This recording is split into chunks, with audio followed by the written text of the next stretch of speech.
Quand on fait de mauvaises prévisions en astrologie, ça affecte non seulement la personne qui fait ces prévisions, mais l'astrologie elle-même. C'est un peu comme ça que c'est perçu. Alors que quand un commentateur dit n'importe quoi sur une situation comme en Ukraine, ben, ça ne remet pas en question le savoir en question. On veut dire, Donc, voyez-vous, donc finalement, on a une beaucoup plus grande responsabilité quand on parle d'astrologie que lorsque l'on utilise les, les,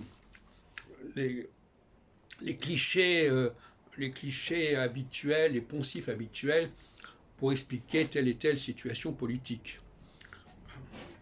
Donc je veux dire par là que il y a des enjeux tout à fait différents en astrologie chez les commentateurs astrologiques et les commentateurs politiques. Les commentateurs politiques, finalement, ils ne risquent rien et ils ne font rien risquer à leur science. Parce que cette science, finalement, elle n'est pas très cohérente, très structurée. Alors qu'en astrologie, à trois raisons, il y a quand même une certaine structure qui existe, quelle que soit l'astrologie d'ailleurs. On parle toujours au nom d'un certain système, et la prévision, qu'elle soit réussie ou pas, va valider ou pas le système en question. Donc ce n'est pas du tout les mêmes enjeux.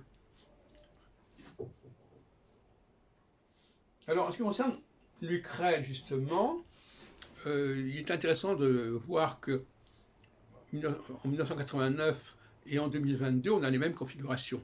C'est-à-dire on est dans une phase solsticiale, et donc je reviendrai là-dessus, mais je crois que c'est une période qui est favorable aux coalitions. Et par conséquent, politique, à la fois intérieure, coalition en France, mais coalition au niveau politique, international.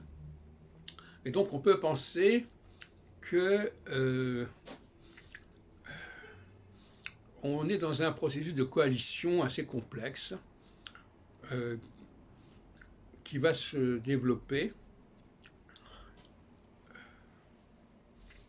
Et aussi, effectivement, alors le paradoxe de la coalition, c'est qu'elle est généralement le corollaire d'une dislocation. C'est parce que les choses sont divisées qu'on a le problème de les rassembler.